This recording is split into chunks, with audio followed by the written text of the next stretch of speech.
오늘은 요한계시록을 왜 공부해야 되는가에 대한 그 이유를 조금 설명을 하려고 합니다.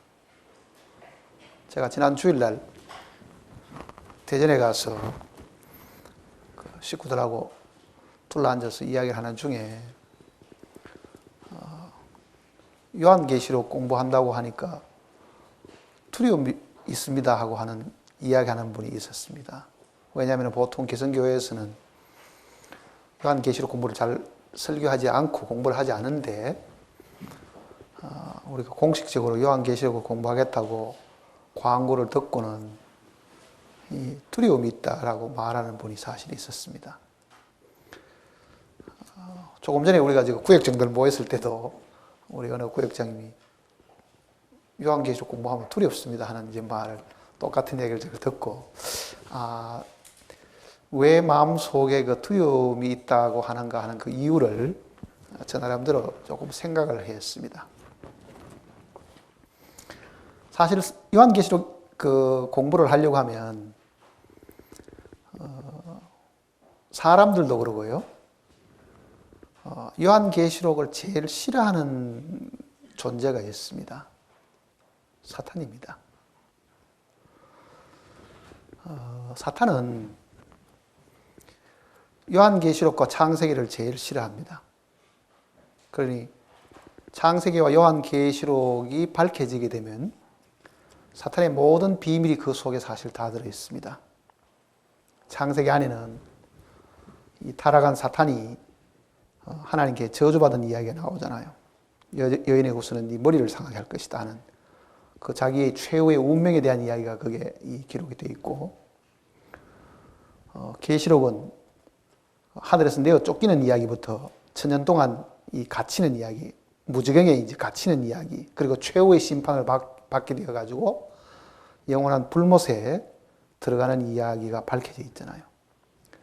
본래 이 사탄은 이 하나님의 천사장 중에서도 굉장히 뛰어난 존재였고, 적어도 이 천사들 중에서는 가장 지혜롭고 위대한 존재였는데, 그런 자기가 추락을 해서 하나님께 이 멸망을 당하게 되고 최후의 심판을 받게 된다는 것을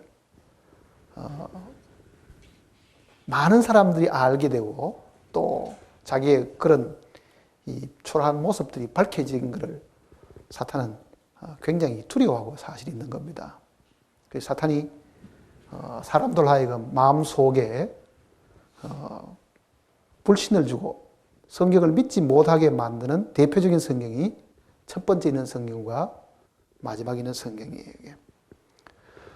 창세기는 많은 사람들이 진화론을 주장하기 때문에 점점 멀어지게 만드는데, 그것도 그 뒤에 이 사탄의 이 지혜가 사실 작용하고 있다는 걸 생각을 해야 됩니다.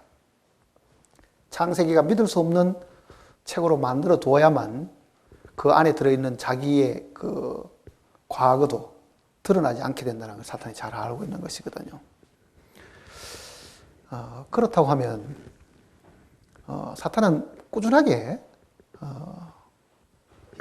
자기 존재가 덜 추워져서 또 비난받게 되고 조롱받게 되고 멸망당하게 되는 것을 감추려고 해왔겠죠. 역사 속에서도. 지금 사람들 마음속에 성경을, 특히 요한계시록을 읽거나 혹은 보려고 하면은요, 창세기는 신화에 가까운 이야기, 진화론하고 맞지 않다는 것 때문에 멀리하지만은 요한계시록은 뭔가 이게 전쟁 이야기고 뭐 심판에 대한 이야기고 불에 대한 이야기, 멸망에 대한 이야기 이런 게 나오기 때문에 상당히 좀 부정적으로 생각하는 것이 마음속에 사실이 있습니다. 잘 살아야 되고 좋은 일이 있어야 되는데, 이게 뭐 성경은 망한다는 이야기고 세상이 장차 불타버린다는 이야기 하니까 기본적으로 마음속에서는 그건 나하고 별 관계가 없다, 나 그런 거는 좋아하지 않아 하는 그런 마음으로 사실 성경을 안 보게 되는 거예요. 더더구나 성경을 가르치는 사람들이나 배우는 사람들도 요한계시록에 대한 이야기는 마음속에서도 뭔가 괜히 이게 두려움이 사실 있다는 것을 제가 쉽게 이제 접했는 거예요. 그것도 우리 안에서 벌써 요한계시록 공부한다 그러니까 두렵다는 이야기를 벌써 2번에 제가 듣고 있는데 아마 곳곳에 그 두려움을 가지고 있는 분들이 분명히 있지 않겠는가. 괜히 그 펴보기도 좀 겁이 난다 하는 이제 그 생각을 하고 있을지도 모릅니다. 디모데후서 1장을 한번 보세요. 343페이지 디모데후서 1장 7절 같이 읽어보겠습니다. 하나님이 우리에게 주신 것은 두려워하는 마음이 아니요 오직 능력과 사랑과 근신하는 마음이니. 자, 이 말씀을 우리가 마음속에 항상 붙들고 있어야 됩니다. 하나님이 우리에게 주신 것은 두려워하는 마음이 아니요. 그러니 어떤 경우든지 우리 마음속에 두려움을 주는 것은 사탄이 주는 것이라는 걸 알아야 됩니다. 하나님은 우리에게 절대로 두려움을 주지 않는다. 그리고 요한계시록 내용을 보면 두려워하는 자들이 나중에 장차 심판을 받잖아요. 이게.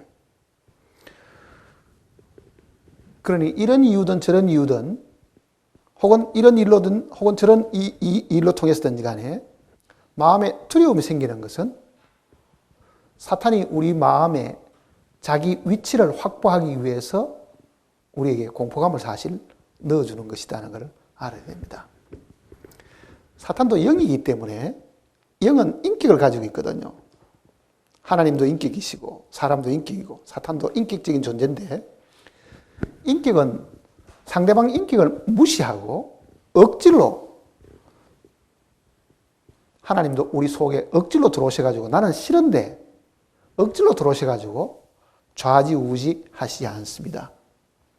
사탄도 마찬가지예요. 하나님도 내가 받아들여야 내가 원해야 들어오시지 내가 거절하고 있는 동안에 들어올 수가 없거든요. 사탄도 귀신이 우리 속에 나는 싫은데 억지로 들어오는 그런 일이 없습니다. 내가 받아들이려고 준비를 하는 거예요. 사탄이 우리 속에 들어오려고 하면은 우리의 마음에 공포감을 불러일으키고 두려움을 주어서 그 두려움에 사로잡히는 그 사람들로 하여금 자기 위치를 고개, 발을 들여놓을 수 있는 거점을 확보하는 것입니다. 그러니까 이 잠언 내용도 보면 창졸간의 두려움으로 두려워하지 마라. 갑자기 떠오르는 어떤 두려움으로 두려워하지 마라 그러잖아요. 그 두려움을 주는 존재가 이 상존하고 있기 때문에 구원받은 사람들이 항상 생각해야 될 것이 뭐냐면은 싸워야 될 그 대상이 도대체 누구냐 하는 것을 항상 생각을 하고 있어야 합니다. 에베소서를 한번 보세요. 6장을 보시면요. 에베소서 6장 12절을 같이 읽어보겠습니다. 우리의 실험은 혈과 육에 대한 것이 아니요 정사와 권세와 이 어두움의 세상 주관자들과 하늘에 있는 악한 영들에게 대함이라. 자, 그리스도인들의 이 주적이 뭐냐? 요즘 뭐 우리나라도 주적 개념 뭐 다시 이제 부활해가지고 북한군이 주적이다 하고 이제 나오는데 그리스도인의 주적이 뭐냐? 그 얘기입니다. 그리스도인의 주적이 뭐냐? 우리는 저걸 알아야 싸울 수 있는데 실제 구원을 받고 난 이후에 그리스도인들이 싸우는 이 대상이에요. 주적하고 안 싸우고 엉뚱하고 싸우고 있다는 것을 생각을 해야 됩니다. 자, 죄의 사함을 받았습니다. 죄의 사함 받고 얼마 동안은 굉장히 기쁘고 즐겁지요? 그런데 그 기쁨과 즐거움이 3개월 가는 것도 아니고 3년 가는 것도 아니고 30년 가는 것도 아니죠. 어느 날 그 감정이 정상적인 감정으로 되돌아왔습니다. 그러면은 구원받은 그런 이 감동이 사라지고 없으면은 그가 무엇을 두려워하고 겁을 내느냐 하면은 자기 속에 있는 이 죄성하고 싸우는 거예요. 첫째는. 구원을 받은 것은 우리가 지었던 낱낱의 죄로부터 사실 용서받은 거잖아요. 내가 저질렀던 많은 악행으로부터 주님의 그 보혈이 그 이 범죄에 대한 죄값을 갚은 것이 그리스도의 보혈의 피인데 이 피로 인해 가지고 내가 지었던 모든 죄들을 용서를 받고 하나님 앞에 이제 온전한 사람이 되었습니다. 의로운 사람이 되었는데 그가 지금 시간이 가면서 싸우는 것이 뭐냐면은 지었던 죄보다는 자기 속에 뭐가 있다는 걸 느낍니까? 죄성이 있다는 걸 알잖아요. 죄성. 이 죄성하고 지금 싸우는 거예요. 죄 안 지어야 되는데. 그러니 갓 구원받은 그리스도인들의 추적은요, 마귀가 아니고 자기 죄성이라고요. 왜 이 속에 이 나쁜 게 여기 남아있지? 왜 속에 이게 악한 생각이 여기 남아있지? 그것과 처음에 싸우는 거죠. 그럼 사실은 그리스도인이 싸워야 될 것이 그게 아니라고요. 근데 이 죄성하고 어느 정도 싸우다가 보면은 그 다음 나타나는 게 또 있습니다.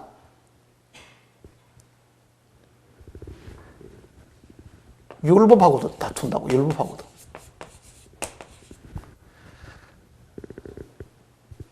율법하고 다툰다는 말은 무슨 말이냐 하면은 내가 구원을 받기 전에는 이 하나님의 계명을 내가 이룰 수가 없었고 할 수도 없는 존재였지만 구원을 받았으면 주님의 뜻을 이루고 살아야 되는데 여기서 말하는 율법은 모세 율법을 이야기하는 거고 하나님께서 우리를 향하신 하나님의 자기 뜻을 나타내는 이 계명을 두고 하는 이야기가 됩니다. 이게 제대로 안 지켜지지요. 자기 속에는 이 죄성하고도 다툼이 있지만은 그 다음에는 주님이 하라고 하는 것도 할 수 없다는 부분을 자기가 알게 되는 거예요. 그 다음 그가 갈등을 느끼는 게 뭐냐 하면은 자기 인간 자체, 쉽게 말하면은 자기 자신이라는 존재, 이 자아라는 이 존재에 대한 것도 싸움이 있다는 걸 알게 된 거예요. 이 자아라는 것은 반드시 이것이 나쁜 것만을 이야기하는 게 아닙니다. 이 자아 속에는 좋은 자아도 있잖아요. 그 좋은 자아도 하나님께는 아무짝에 소용이 없죠. 그러니까 이거를 보통 우리는 성경에서 말하는 육체라고 말합니다. 육에 속한 사람은 하나님을 기쁘시게 할 수 없다.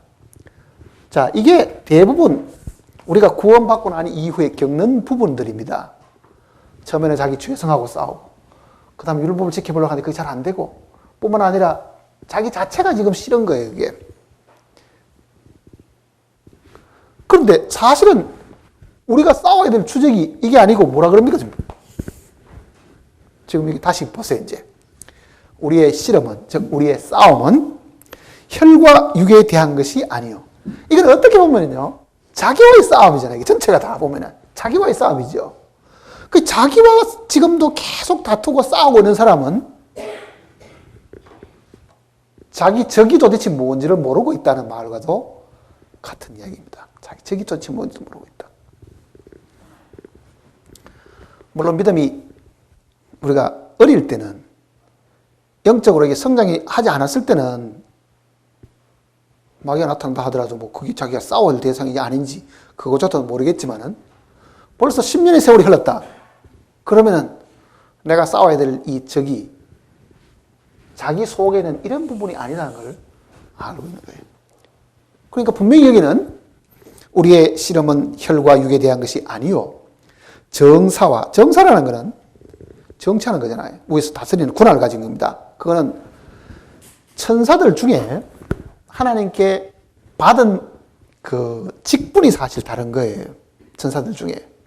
우리는 모든 것을 천사라고 다 한마디로 다 붙여서 말하지만은 이 성경대로 하면은 여기는 정사와 권세와 이렇게 되어 있죠. 정사와 권세와.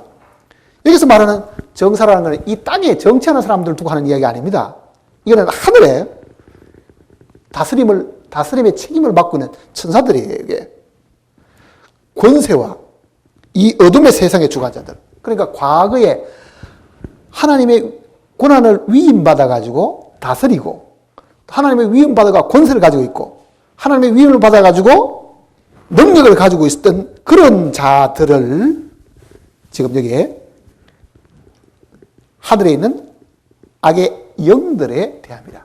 그러니까 마귀와 그 사자들, 아담과 하와를 이게 타락하게 만들었던 이 마귀와 그 밑에 많은 그 사자들을 여기는 악의 영들이라고 지금 이야기를 해놓은 거예요. 그렇다고 하면은 구원받은 모든 사람들이 항상 마음속에 무엇을 거절해야 되겠습니까? 사탄을 거절해야 되는 거예요. 그래서 성경에는 마귀를 대적하라. 그래야면 너희를 피하리라 그러죠. 우리가 대적해야 될 것은 마귀고 그의 종들에 해당하는 이 악의 영들인데 우리는 기껏 고민하고 괴로워하고 하나님 앞에 울부짖는 것은 이 죄성을 어떻게 하면 좋겠는가? 나는 왜 율법을 못 지키고 아직도 여전히 헤매고 있는가? 나는 왜 이 타고난 이 자아와 이 육체에 여전히 얽매이가 그 욕심 속에 그대로 빠져 사는가? 육신의 기호를 따라 살고 육신의 배고픔을 따라 뭔가를 탐욕을 부리고 이렇게 사는가? 이게 우리가 지금 싸우고 있는 거지만은 실제 하나님께서 우리에게 부탁하신 것은 또 우리에게 눈을 뜨게 해서 알게 하신 것은 우리의 주적이 구원받은 그리스도인의 주적이 혈과 육에 속한 것이 아니다 이거는 악의 영들에 대한 것이다. 그 악의 영들을 우리의 주적으로 삼고 싸우려고 하면은 대적해서 싸우려고 하면은 적을 알아야 될 거 아니에요. 지피지기면 백전백승이라는 말이 있는데 적을 알아야 뭐 싸우고 이기든지 하죠. 그래. 그 적이 창세기 속에서 어떻게 이 적이 출발을 하고 그리고 이 운명이 어떻게 되는가를 우리가 명확하게 알지 않으면은 우리는 적도 모르고 괜히 마귀하고 싸워서 이겨야지 하는 그 만용만 있지 실제 구체적으로 어떻게 싸우는가를 잘 모른다 하는 그 이야기입니다. 그리고 요한계시록 내용 속에는 이제는 이 때가 거의 다 가서 마귀가 이제는 하나님께로부터 마지막 최후 심판을 받는 그 임박한 상황에 머물고 있을 그때를 지금 보여주는 거거든요. 그러니 마귀의 운명이 어떻게 되며 그 마귀에게 속해 있던 많은 사람들이 어떻게 되고 세상이 어떻게 끝을 내는가 그걸 우리가 안다고 하면 마귀의 운명을 미리 다 안다고 하면은 우리는 싸우는 것도 어떻게 했어요? 알고 싸우는 거잖아요. 다 알고. 모르고 싸우는 게 아니라 알고 싸우는 거거든요. 알고 싸우면은 분명히 승리를 보장받을 수가 사실이 있다. 그 얘기입니다. 승리를 보장받을 수 있다.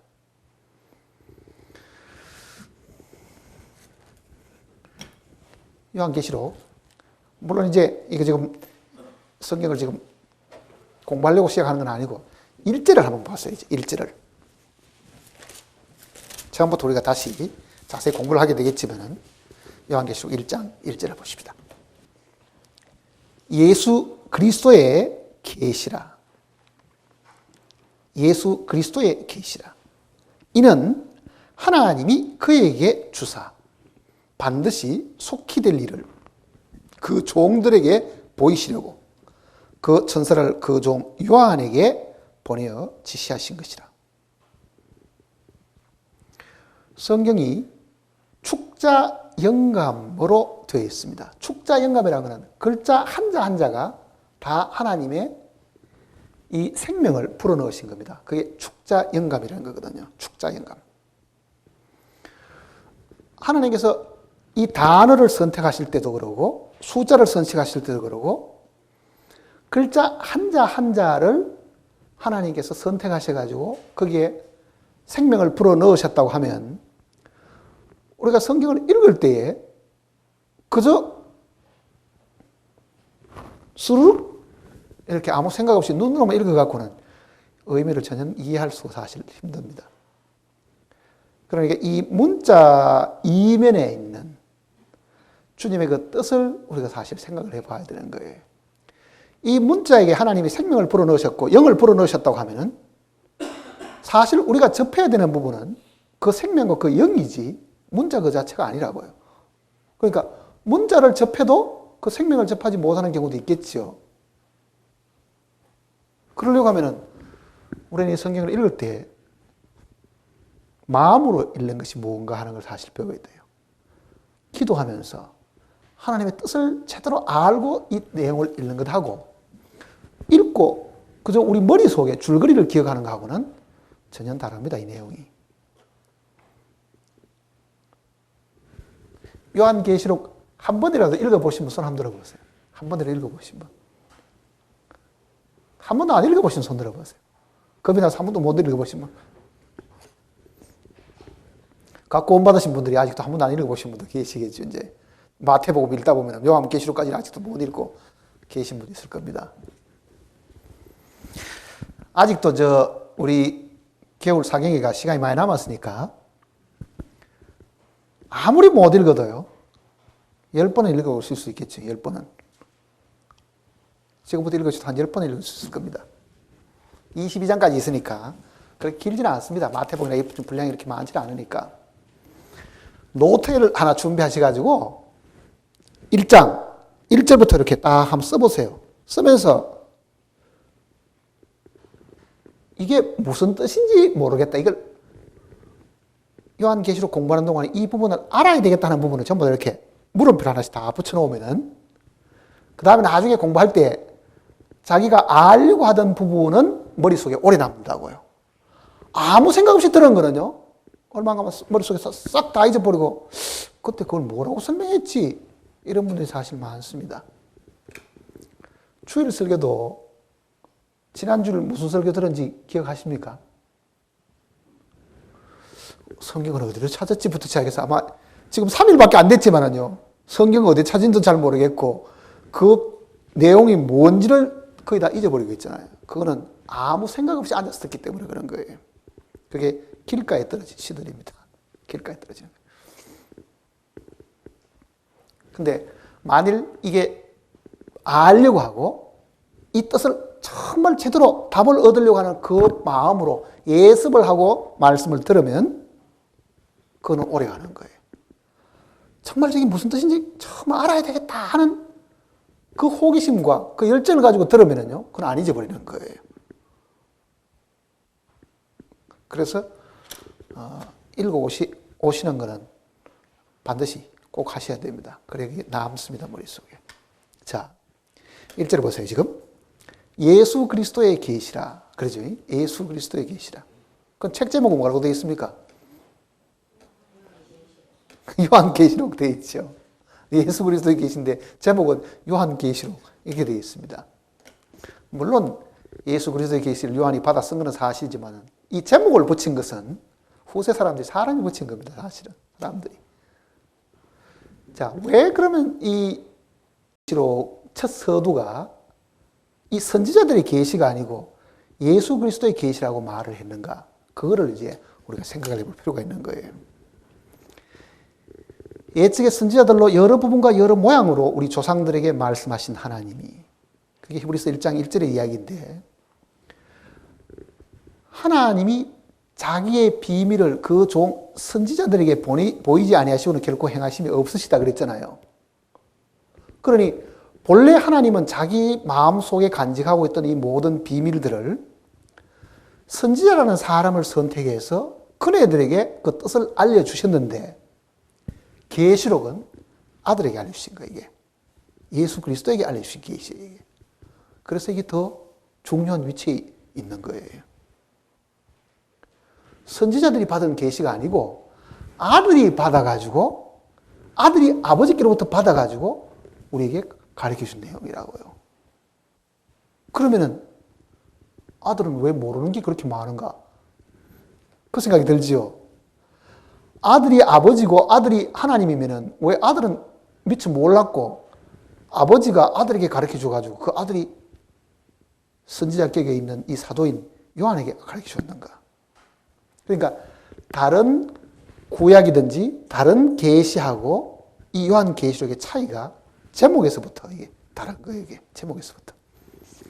마가복음 13장을 보세요. 28절부터 보시겠습니다. 마가복음 13장 28절. 28절. 무화과나무의 비유를 배우라. 그 가지가 연하해지고 잎사귀를 내면 여름이 가까운 줄을 아나니. 이와 같이 너희가 이런 일이 나는 것을 보거든 인자가 가까이 곧 문 앞에 이른 줄을 알라. 내가 진실로 너희에게 말하노니 이 세대가 가기 전에 이 일이 다 이루리라. 천지는 없어지겠으나 내 말은 없어지지 아니하리라. 32절 같이 읽어볼까요? 그러나 그 날과 그 때는 아무도 모르나니 하늘에 있는 천사들도 아들도 모르고 아버지만 아시느니라. 자, 이 마가복음에만 이 말씀이 있습니다. 이 마지막 때를 지금 설명하는데 지금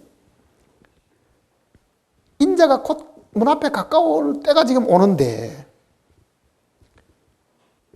이거는 그 날과 그 때는 아무도 모르고 하늘에는 천사들도 모르고 아들인 예수 그리스도도 모르고 그 다음에는 아버지만 아신다 그러잖아요. 자, 이 아버지만 아시는 이 내용이 뭡니까? 이거는 주님의 재림과 관계된 이야기죠. 무화과나무 비유는 유대인들의 회복과 그 다음에 인자가 문 앞에 가까운 그 때에 대한 이야기에 대한 그 비밀이라고요. 그러면 요한계시록 전체가 우리에게 가르쳐주는 내용이 뭐다는 걸 금방 알 수 있겠죠. 요한계시록 전체는 예수 그리스도가 이 땅에 다시 오심에 대한 것을 가르쳐주는 겁니다. 사실은. 그런데 그가 그 전에 이 땅에 오셨을 때는요. 선지자로 오셨죠. 선지자로 오신 거예요. 지금은 하늘 성소에서 대제사장으로 계시죠. 다시 오실 때는 뭐로 오시겠어요? 만왕의 왕으로 오시는 겁니다. 그러니까 예수님이 과거에 오셨던 내용, 이 땅에 오셔가지고 선지자로 죽으셨던 내용을 설명하려고 한 게 아니고 죽으셔가지고 하늘 성소에 들어가셔가지고 우리 죄를 대신 강구하시는 대제사장의 사역을 가르쳐 주려는 것도 아니고 계시록은 뭘 가르쳐 주려고 하는 겁니까? 그가 장차 왕으로 언제 재림하시게 되는가? 그리고 왕으로 오시게 되면은 그 다음에 이 세상은 어떻게 되는가?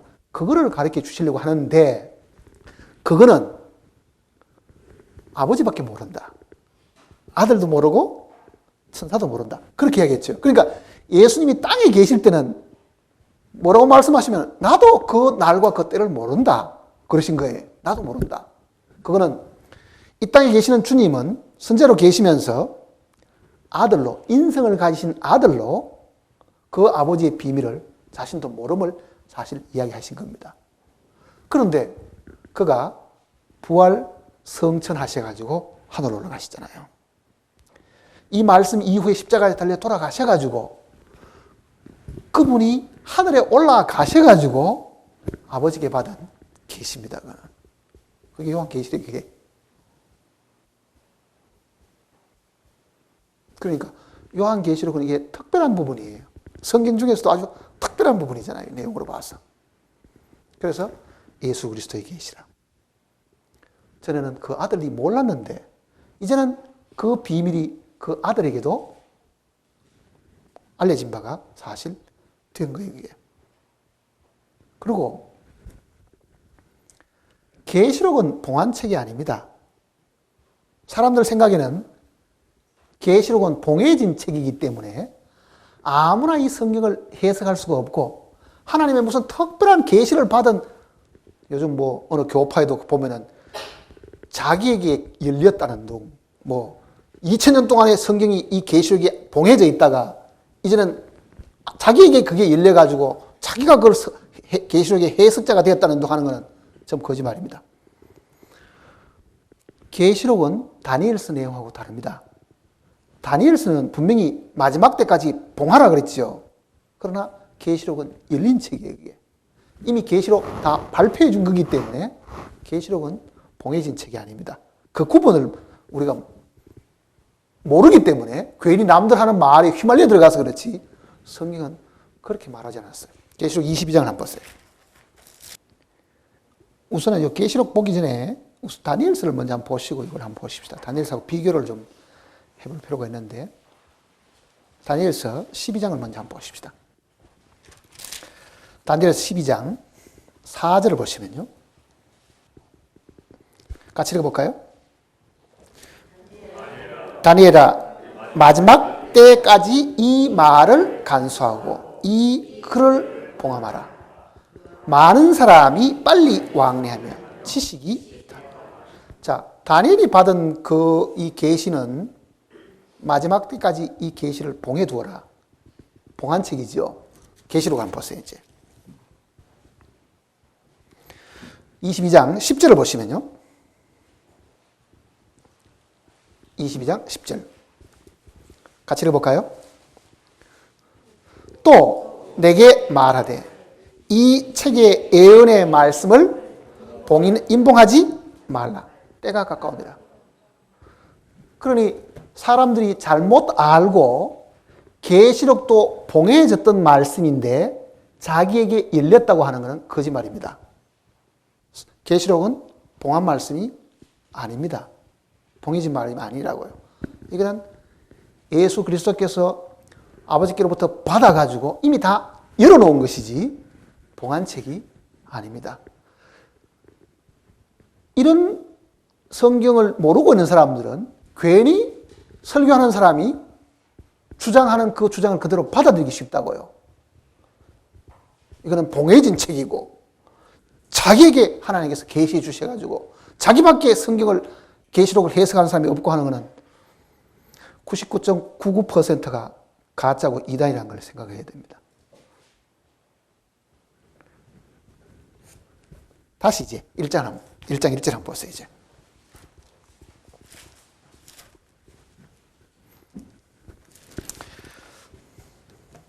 (1장 1절) 예수 그리스도의 계시라. 자, 예수 그리스도의 계시라는 이 말의 뜻이 두 가지가 있습니다. 사실은 예수님 자기에 대한 계시가 있을 수도 있겠죠. 어떻게 보면은 예수님 자기에 대한 계시는 뭘 두고 하느냐 하면은 과거에는 선지자로 계셨고 지금은 하늘 성소의 대제사장으로 우리를 위해서 대신 강구하시는 제사장으로 계시고 그 다음에 그가 왕으로 이 땅에 오셨을 때 그 모습을 드러내 주시는 부분이 계시록 자체잖아요. 그렇게 보면은 계시록은 예수님의 장차 이 땅에 오셔서 왕으로서의 사역을 우리에게 보여주시는 내용이 계시록이다. 이렇게 말할 수도 있겠죠. 그런데 그것뿐만 아니라 이 계시록은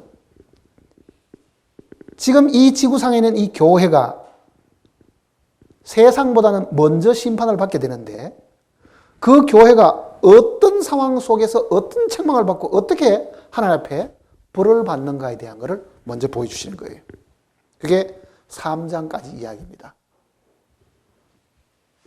1장 내용 속에는 예수님 자신이 심판주로 오시게 되면, 즉 만왕의 왕으로 오시게 된다는 것은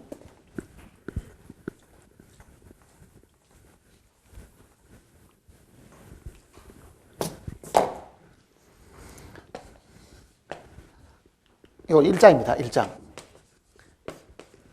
1장은 예수님 자기 모습이 장차 왕으로 심판주로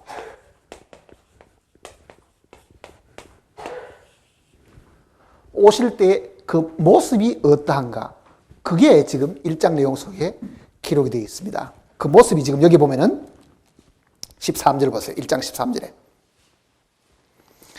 촛대 사이에 인자 같은 이가 발에 끌리는 옷을 입고 가슴에 금띠를 띠고 그 머리와 희기가 흰 양털 같고 눈 같으며 그의 눈은 불꽃 같고 그의 발은 풀무에 달리는 빛난 주석 같고 그의 음성은 많은 물소리 같으며, 여기 보면은 흰 머리, 그 다음에 눈은 불꽃 같다든지 발은 풀무에 달리는 빛난 놋, 즉 주석과 같다든지 하는 이 표현은요, 예수님이 이 땅에 계실 때 모습하고는 전혀 다르죠. 무섭게 느끼시죠. 뭘 두고 하는 이야기가 있습니까? 심판주로서의 모습을 보여주시는 거예요. 왕으로 이 땅에 오셨을 때 교회도 심판하시고 세상도 심판하시는데 그 예수 그리스도 자신이 장래에 어떤 모습으로 나타나실 건가에 대한 그 계시가 요한계시록입니다. 그러니까 요한계시록은 은혜 시대가 끝이 나고 그 다음 어떻게 설명해 주기 때문에 요한계시록을 읽을 때는요, 사랑의 하나님, 은혜의 하나님을 생각해서 안 됩니다. 심판의 하나님이.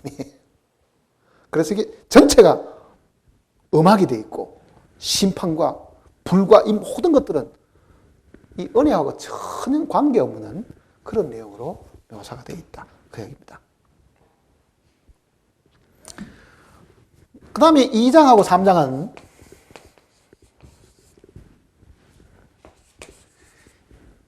세상이 심판받기 전에 먼저 심판받는 것이 뭐냐? 그게 교회입니다. 하나님의 집에서 먼저 심판이 시작된다 그러지요. 하나님의 집에서 먼저 심판이 된다. 그러니까 역사를 이렇게 앞에 다음에 올 역사를 보면은 휴거가 있고 난 다음에 공중에 교회가 휴거되고 난 다음에 이 땅에서 7년 동안에 대환란이 있습니다. 그 7년의 반은 거짓 평화고 나머지 요 반이 야곱의 환란의 때 육신적인 유대인들이 여기서 극도의 어려움을 겪으면서 심판을 받는 일들이 있습니다. 그 육신적인 유대인과 더불어 이 세상에 믿지 않는 이방인들도 이 기간 동안에 심판을 받게 됩니다. 처음에는 3분의 1이 죽고 그 다음에 4분의 1이 죽으니까 따져보면 남아있는 인구의 2분의 1이 이 기간 동안 다 죽는 거예요. 그 다음에 공중에 올라갔던 이 교회는 그리스도의 심판대에서 심판받는 일들이 있습니다. 그러니까 2장과 3장은 교회가 공중에서 주님 앞에 심판받는 모습들, 물론 이 땅에서도 교회가 심판받들어 이 징계를 받는 일들이 있지만은요, 개인적으로 이 공중에 와서 이제 다 그 행한 대로 몸을 따라서 이제 심판받는 일들이 있습니다. 그러니까 2장, 3장이 지금 교회에 관계되는 이야기입니다. 그러니까 2장, 3장이 끝이 나고 4장부터 시작해서 22장까지는 물론 이게 4장과 5장은 하늘의 모습을 보여주는 거고 정확하게 6장부터 19장까지 이 이야기는 교회가 휴거되고 난 다음에 이 땅에 있을 대환란을 지금 설명하고 있는 겁니다. 그러니까 교회가 이 땅에 남아있는 이 시간 동안에는 아직도 6장부터 19장까지의 내용은 하나도 이루어진 것이 없습니다. 그걸 구분하고 읽어야 되는 거예요. 그러면 우리가 지금 잘 생각을 해보면요, 1장과 2장, 3장은 직접 우리하고 관련이 있죠. 휴거가 우리가 당해야 될 사람들이면은 6장부터 시작해서 19장까지, 그리고 20장, 20장에는 이제 새하늘과 새 땅에 대한 이야기니까, 이는 완전한 회복에 대한 이야기니까, 요 기간 동안에는 이 극심한 이 심판에 대한 이야기는 우리하고 직접적인 관련은 사실 없습니다. 이 안에 세상이 심판받고, 이 안에 세상 사람들이 거기서 멸망을 당하는데, 그 세상 사람들이 마귀에게 이용당했던 사람, 함께 멸망을 당하지요. 그리고 마귀도 이 기간 동안에 하늘에서 내가 쫓겨가지고 무정에게 갇히고 영원한 불못에 들어가는 그 내용들이 기록이 되어 있다고요, 지금.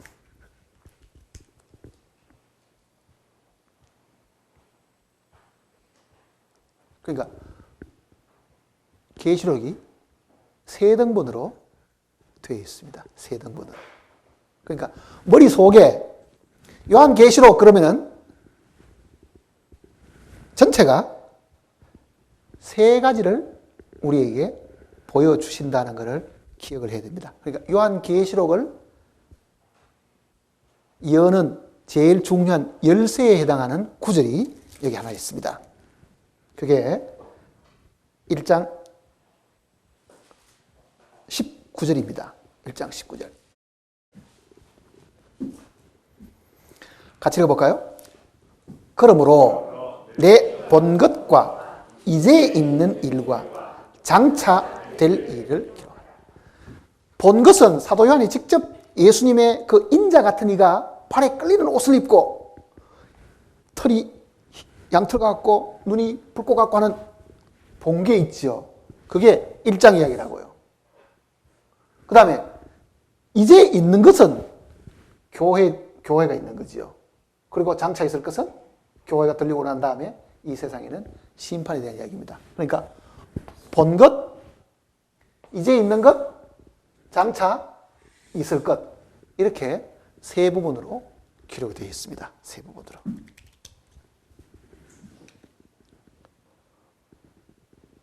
그러니까 성경을 읽을 때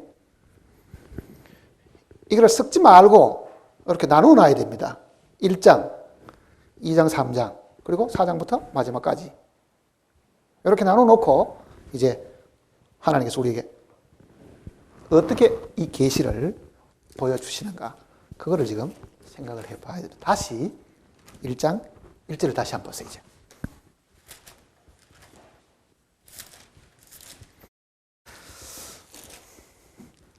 예수 그리스도의 계시라 그러죠. 예수 그리스도의 계시라. 이는 하나님이 그에게 주사. 하나님이 그에게 주사. 자, 하나님이 그에게 주사하는 이 말 속에는 예수님의 아버지가 그에게 주사 이렇게 표현을 안 했습니다. 하나님이 그에게 주사. 그 다음에 반드시 속히 될 일을 그 종들에게 보이시려고. 자, 그러면 이 계시를 받은 순서를 보면은 마지막에 누구에게 이걸 주려고 이 계시를 주셨는가? 쉽게 말하면 신약의 이 서신들은 편지들이니까 대부분 편지를 쓸 때 나 바울은 처음에 그렇게 시작하죠. 에베소에 있는 성도들에게 라고 하면은 누가 있습니까? 수신자가 나오죠. 수신자가. 앞에 이 여러 서신들을 읽어보면요, 이 수신자들이 그 지역에 있는 교회나 그 지역에 있는 장로나 집사들이나 혹은 그 지역에 있는 신실한 자들이나 이렇게 표현되어 있지, 이 계시록의 이 서신을 받아야 될 이 수신자는 성도라는 말도 없고 신실한 장로도 없고 집사도 없고 형제 자매도 아니고 최종적인 마지막 요 수신자가 누군가 하는 것을 지금 여기 기록을 해놓은 겁니다. 자, 보세요. 그러면 제일 처음에는 하나님이 누구에게 줬습니까? 예수 그리스도에게 줬죠? 예수 그리스도는 누구에게 줬어요? 네?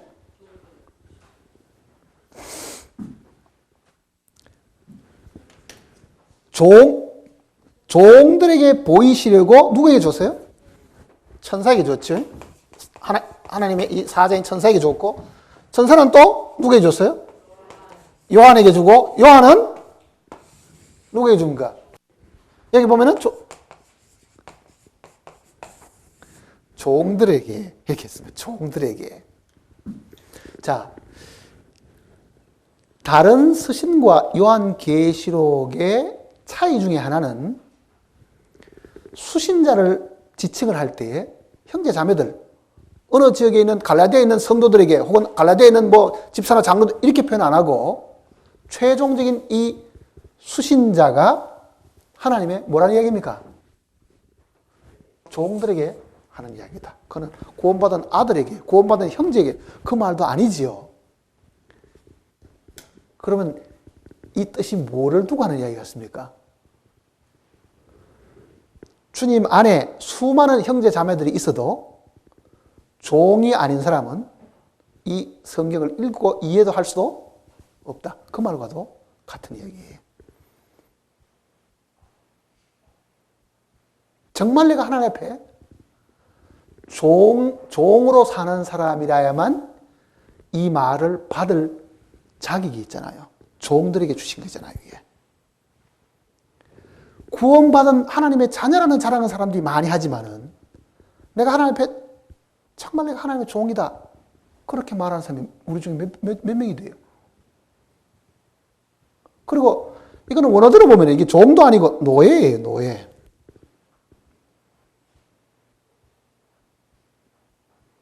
종은 품삯이라도 받지만 노예는 그거조차 받을 자격이 없습니다.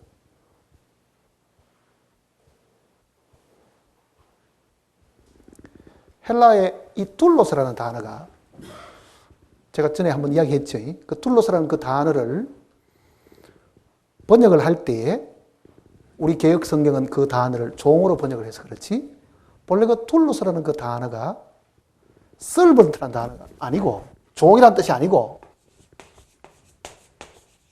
이건 우리 보통 종이라고 번역을 하고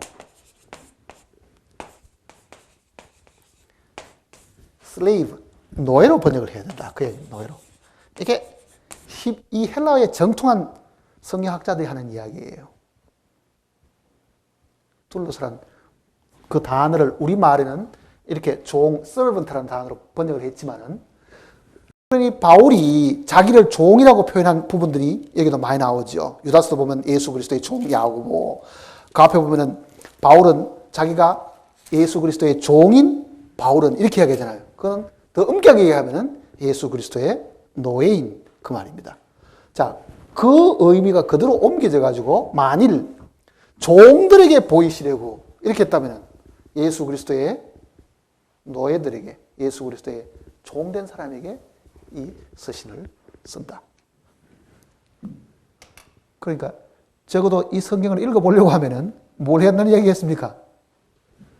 이게 구원받았다고 아무나 읽고 아무나 뭘 하는 게 아니라 정말 주님이 자기의 주인이시고 나는 그분의 충실한 종이다 하는 사람들에게 주신 내용이다. 그입니다. 왜 그렇게 했어요? 그 종들로 하여금 때가 이제는 얼마 안 남았으니까 마지막까지 주님을 충성스럽게 섬기도록끔 격려하고 그네들을 용기를 북돋아 줘가지고 주님 앞에 당당하고 자신 있게 설 수 있도록 하기 위해 가지고 이걸 기록하신 거예요. 상받는 부분하고 이게 연결이 있으니까 이거는 직접적으로.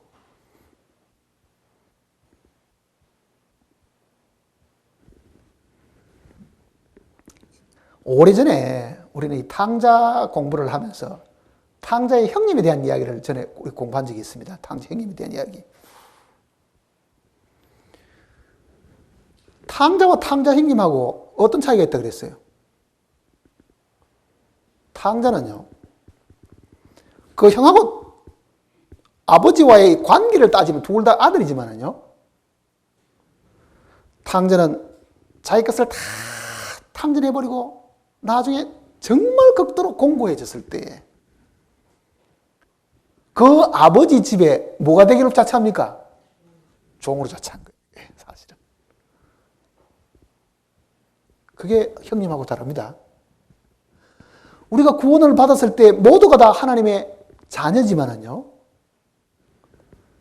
그 아버지를 주인으로 섬기는 그 위치에 가능하면 구원받았을 때 받은 하나님의 자녀가 된 거 다른 이야기예요.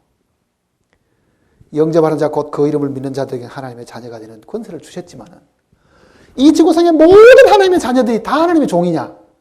아니죠. 다르죠. 그거는.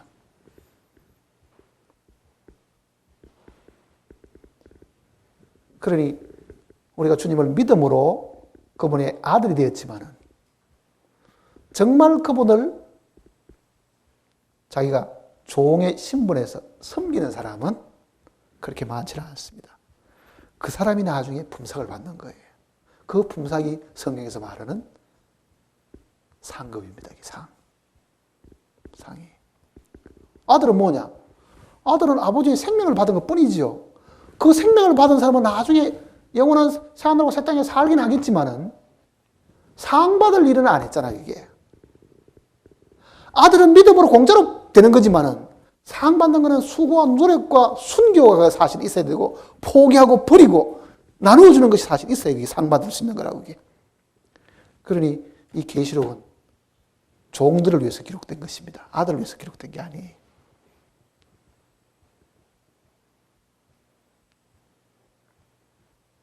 주님의 오심이 가까울 때 내가 구원받은 아들 된 것을, 하나님의 자녀 된 것을 자랑하고 있어야 될 게 아니고,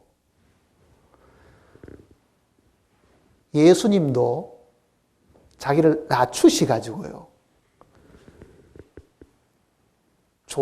종의 위치에 있은 거예요.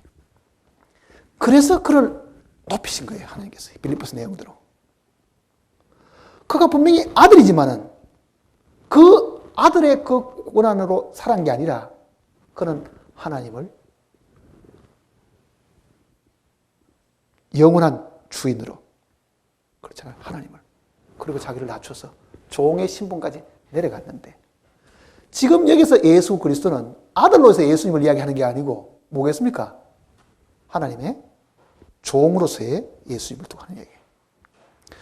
그 종이 종들에게 주신 메시지가 계시록입니다. 예.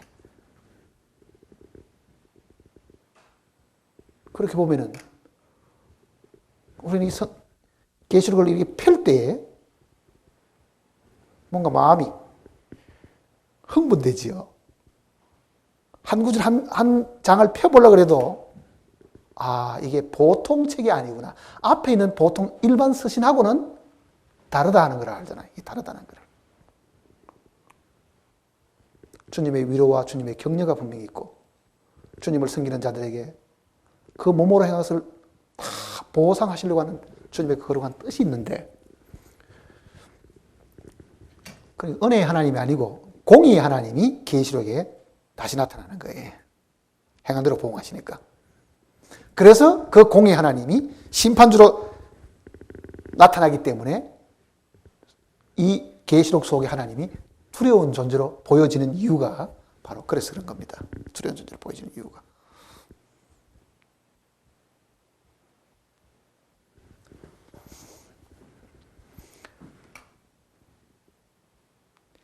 그 다음에 여기 보면은 이는 하나님이 그에게 주사 반드시 속히 될 일을, 반드시 속히 될 일을.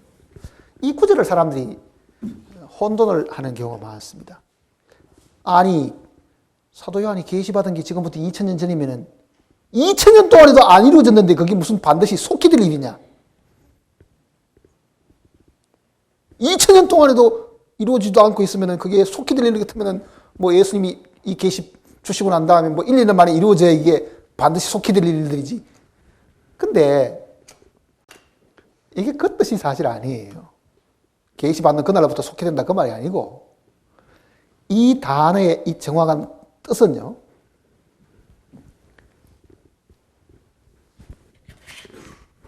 (1장과) (2장) 내용이 이루어지고 난 다음에 (4장부터) 때가 주어지면은 그 사건과 그 일이 단실 내에 다 이루어진다는 뜻입니다. 그 내용이. 그러니까 멸망은 길어봐야 몇 년입니까? 7년 안에 다 끝나버린 거예요. 7년 안에. 그리고 그것도 환란은 3년 반에 다 끝이 납니다. 3년 반 안에.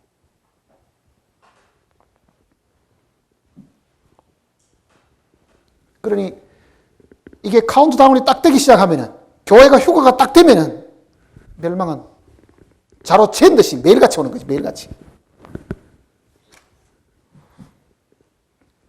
그러니 모든 구원받은 사람들이 인자 앞에 서도록, 공중에 그 인자 앞에 서도록 깨어서 기도해야 될 이유가 바로 거기에 있는 거예요. 오늘 자면은 이만큼씩 오고 이만큼씩 오고 이만큼씩 오고 멸망이 이 지구에 순식간에 다 온다는 걸 성경이 가르쳐 준 거거든요.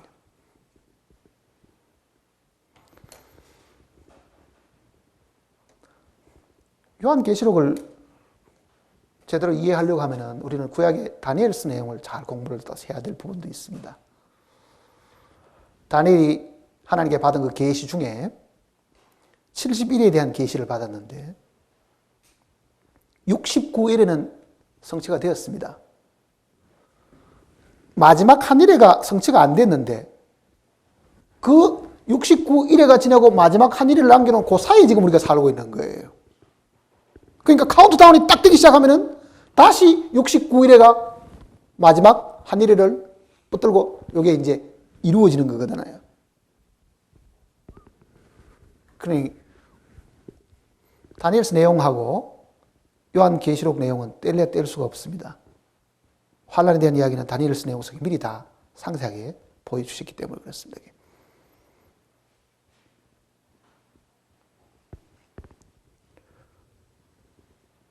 요한계시록하고 창세기도 뗄래야 뗄 수가 없습니다. 창세기 속에 나와 있는 그 이야기들은 하나님이 모판에다가 꼭 씨앗을 뿌려놓은 거하고 비슷하다고요. 그 씨앗이 자라고 잎이 나고 열매를 맺는 그 과정은 그 사이에 있는 성경들이죠. 이게 최종적으로 거두어들이는 건 어디냐? 계시록 속에 다 있는 거예요. 그러니까 그 속에는 죄가 있고 그 죄의 마지막에 심판이 그렇게 기록되어 있죠.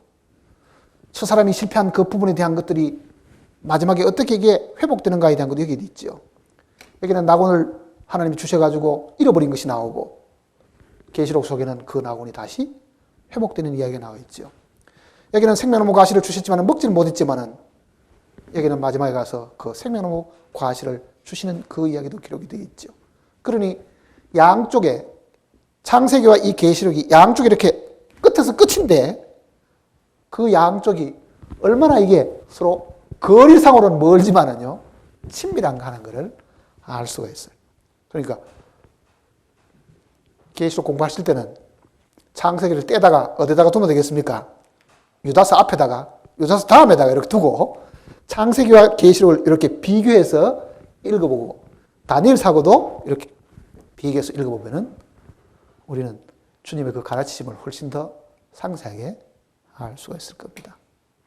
기대가 됩니까? 공부를 많이 해가고 싶어요. 기도하십시다.